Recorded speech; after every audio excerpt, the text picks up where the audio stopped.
Olá, povo lindo, seja muito bem-vindo ao canal do Professor Marcelo e já peço encarecidamente, dá um joinha, não custa nada, e deixe também seu comentário, se inscreva no meu canal para você aí receber notificações e compartilhe essa grande aula sobre a pessoa, sobre o cara que pela primeira vez escreveu Igreja Católica.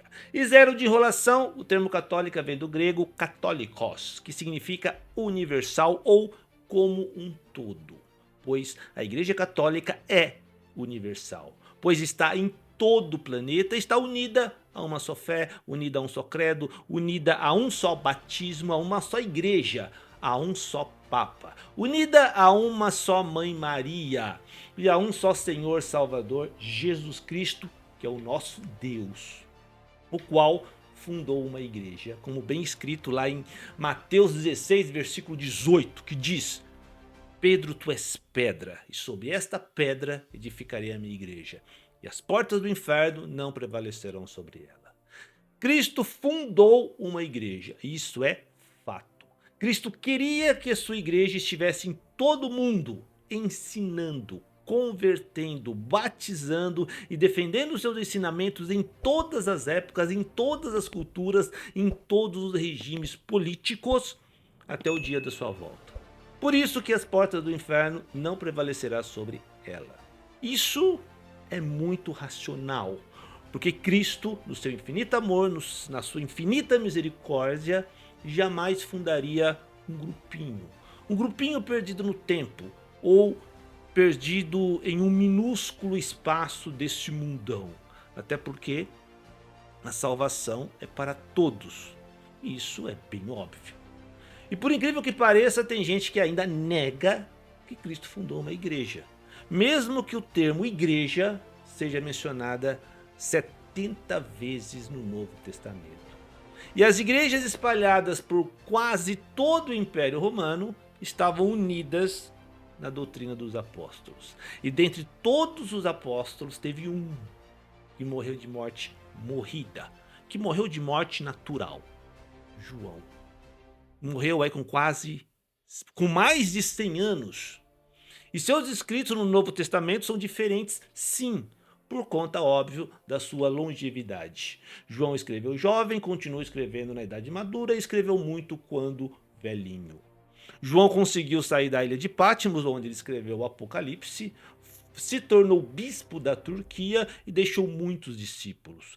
Um deles, um gigante, Inácio, bispo de Antioquia. Grave bem esse nome, cara pálida: Santo Inácio de Antioquia, discípulo de João.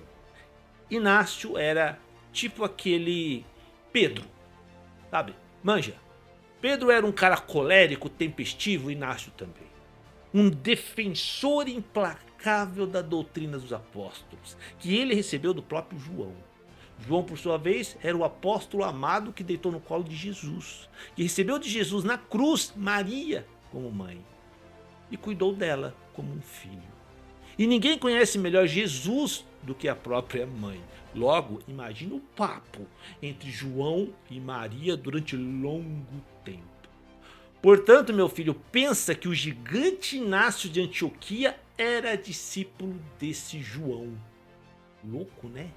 E uma das muitas cartas e as muitas e várias igrejas, Santo Inácio de Antioquia se apresentava como um defensor ferrenho da doutrina dos apóstolos, um defensor ferrenho da Eucaristia e da igreja, e da hierarquia. Inácio era um fervoroso defensor da tradição apostólica, e ele insistia na importância de aderir aos ensinamentos transmitidos diretamente pelos apóstolos de Jesus Cristo.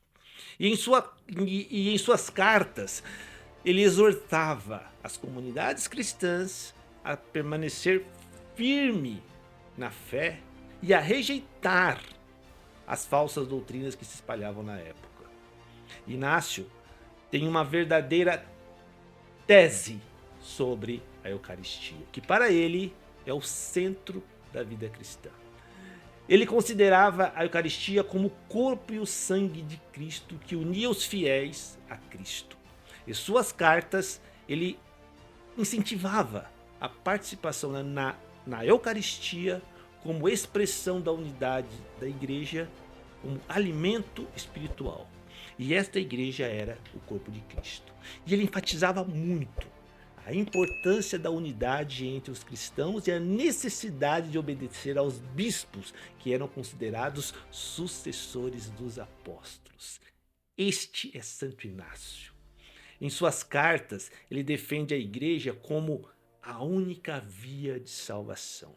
E foi numa dessas cartas destinadas à cidade de Esmirna, uma cidade lá no sul da Turquia, aos esmirnenses, no ano 106, que Inácio escreve. Olha o que ele escreve.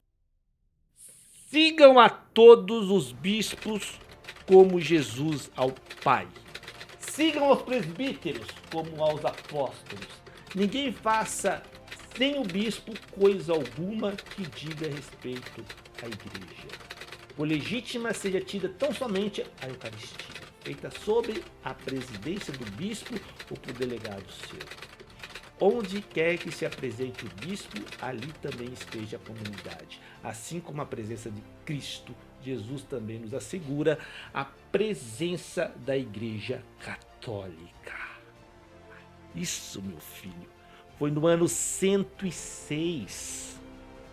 Inácio escreveu isso no ano 106, 73 anos apenas depois da morte e ressurreição de Jesus Cristo. 40 anos apenas da morte de São Pedro e São Paulo em Roma.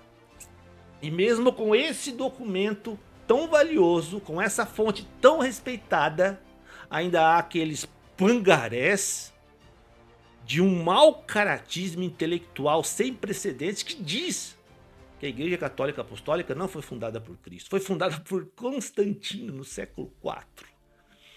Povo lindo, vou deixar essa carta de Santo Inácio no meu site, crescercatólico.com, confere lá. E para você que não me conhece, saiba que eu sou historiador, sou jornalista, doutor em educação e me converti estudando história da igreja. E acabei de lançar meu novo livro, História Ilustrada do Cristianismo. Um trabalho assim fantástico, que na verdade, gente, é um curso básico, bem didático, bem objetivo da igreja no Império Romano. Assim, eu fui no foco. Um trabalho didático, um trabalho objetivo. É o primeiro volume de 5 e para adquirir basta mandar um zap para mim e se precisar presentear alguém eu faço um papel de presente bem bonito e ainda faço uma dedicatória. Gente, que Deus abençoe, muito obrigado e até!